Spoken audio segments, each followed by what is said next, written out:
न्यूक्लिएजेज are the enzymes which degrade nucleic acids, तो वही आपको बताया है। तो ये डीएनए आरएनए को डिग्रेड कर सकते हैं। If they break RNA then they are known as ribonuclease. अगर वो डीएनए को ब्रेक करते हैं तो डीऑक्सी राइबोन्यूक्लिएज बोलते हैं।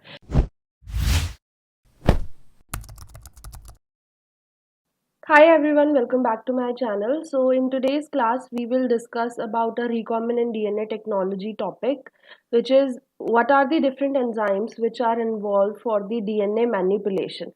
तो अगर हमें DNA को manipulate करना है, उसके अंदर कुछ changes लाने हैं, तो कौन कौन से enzymes required होंगे. So let's get started.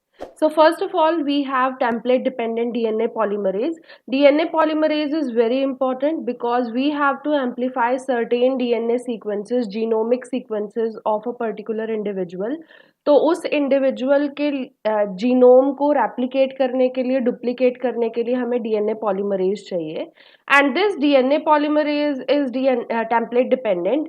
ये आपको ऐसे भी पता होगा, in DNA replication also template की रिक्वायरमेंट होती है और तभी जाके न्यू स्ट्रैंड जो भी डीएनए का होता है वो सिंथेसाइज होता है। And what does this DNA polymerase does? So it basically synthesize new polynucleotide chain. वो basically न्यूक्लियोटाइड्स को एड ऑन करता है वन आफ्टर अनदर और उससे पूरी एक कंप्लीट चेन बन जाती है with respect to the template DNA. So for example if this is the template DNA sequence, तो डीएनए पॉलीमरेज क्या करेगा, इसके लिए और न्यूक्लियोटाइड्स एड ऑन करेगा और एक न्यू चेन जो डीएनए की होगी वो बना देगा. For example this is the new chain and this was the old one. तो इस तरीके से एक न्यू चेन डीएनए की बन जाती है. अब ये आगे जाके फिर से एक डबल स्ट्रैंडेड डीएनए बना सकता है आफ्टर डीनेचुरेशन. तो बेसिकली जब भी हम डीएनए को मैनिपुलेट करना चाहते हैं किसी भी ऑर्गेनिज्म के जीनोम में से, तो हमें डीएनए पॉलीमरेज लेना है, पीसीआर करवाना है, बेसिकली पॉलीमरेज चेन रिएक्शन, और उसके थ्रू हमें मल्टीपल कॉपीज उस डीएनए की प्रोड्यूस करनी है. इसके अलावा the most common DNA polymerase which is used is DNA polymerase 1 वाला किस लिए रिक्वायर्ड होता है? You all know that it is also known as Kornberg enzyme and it has both 3' to 5' and 5' to 3' exonuclease activities apart from the 5' to 3' polymerase activity. तो इसके पास ये तीनों activities है, therefore it has proof reading ability. तो इसका हम generally use करते हैं. इसके बहुत सारे टाइप्स होते हैं, अलग अलग ऑर्गेनिजम्स में अलग अलग नाम से जाना जाता है. तो हम बेसिकली देखते हैं कि डीएनए पॉलीमरेज 1 कौन सा है और उसको हम यूटिलाइज कर सकते हैं इस पूरी प्रोसेस को कैरी आउट करने के लिए. नाउ पॉलीमरेज एक्टिविटी तो आपको पता है कि अगर ये टेम्पलेट था and template has the polarity 3' to 5', तो जो भी न्यू डीएनए सिंथेसाइज होगा वो 5' to 3' सिंथेसाइज होगा. तो ये जो चीज है 5' to 3' synthesis of the DNA is known to occur by the help of 5' to 3' polymerase activity of DNA polymerase.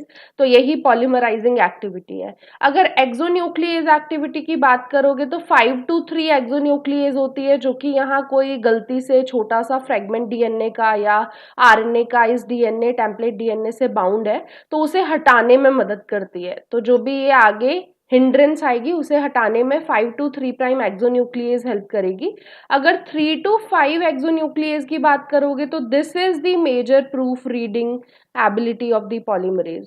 ये प्रूफ रीडिंग वाली एबिलिटी होती है क्योंकि जो भी गलत न्यूक्लियोटाइड इनकॉर्पोरेट हो गया, फॉर एग्जांपल यहाँ कोई गलत न्यूक्लियोटाइड इनकॉर्पोरेट हो गया है, अभी डीएनए पॉलीमरेज यहाँ काम कर रहा है, तो डीएनए पॉलीमरेज पीछे जाके उस न्यूक्लियोटाइड को चेंज कर सकता है.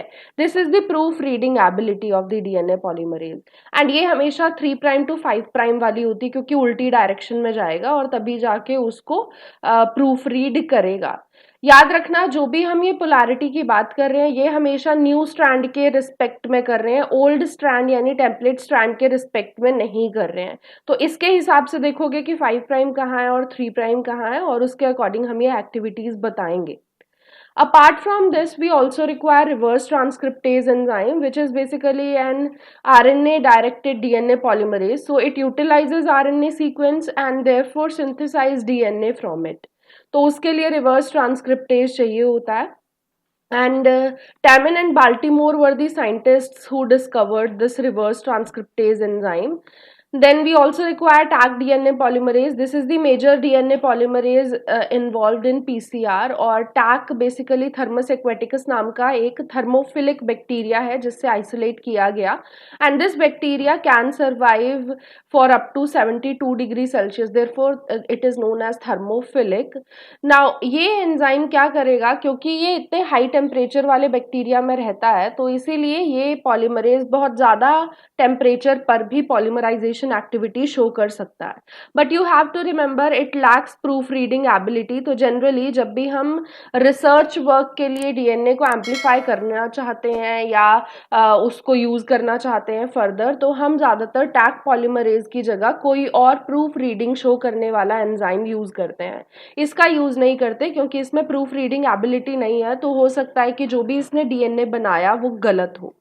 ठीक, तो इसमें बाकी सब एबिलिटीज होती हैं. 5 to 3 polymerase and 5 to 3 exonuclease activity are there.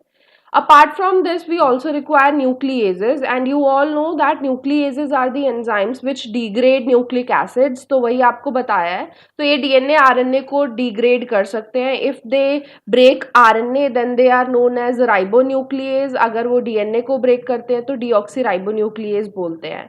They basically target the phosphodiester bond which is present between two nucleotides और उसे ब्रेक कर देते हैं, जिसकी वजह से फ्रेगमेंटेड फॉर्म में वो डीएनए या आरएनए कन्वर्ट हो जाता है. There are two types of nucleases. Basically exonuclease होता है और एक एंडोन्यूक्लिएज होता है. एक्सोन्यूक्लिएज जो कि बाहर की साइड कट लगाएगा, तो अगर ये डीएनए का सीक्वेंस है तो इसके इधर या इधर कट लगा सकता है कॉर्नर्स पे. So it basically remove the nucleotides from the ends of the DNA और आरएनए सीक्वेंस. एंडोन्यूक्लिएजेस होते हैं जो मिडल में कट लगाते हैं, तो अगर ये डीएनए सीक्वेंस था तो कहीं मिडल में जाके वो कट लगा देंगे and therefore they break internal phosphodiester bonds. इसके अलावा आपने कुछ सुने होंगे आपके एमएससी के दौरान. These are really very important. So mung bean nuclease basically cleaves single stranded DNA and RNA sequences. It can break RNA which can be single stranded और double stranded, but DNA single stranded होना चाहिए. तो ये single stranded nucleic acids को preferentially target करते हैं, double stranded को इतना ज़्यादा टारगेट नहीं करते हैं. And they were purified from mung bean sprouts, तो इसीलिए इनका नाम मूंग बीन न्यूक्लियस रखा गया.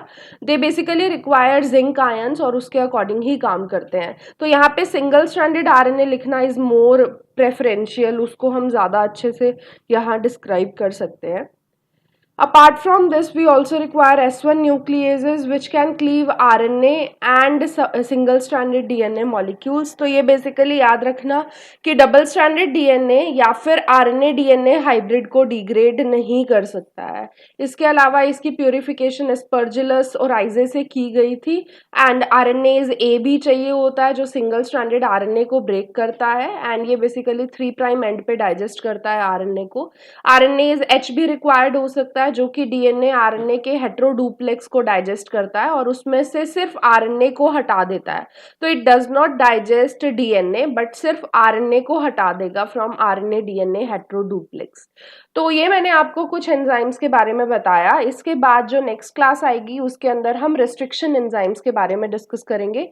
ये आपकी ही रिक्वेस्ट थी कि मैं इस पे एक वीडियो बनाऊं, so here it is and we would discuss further topics also. So till then, goodbye. Thank you.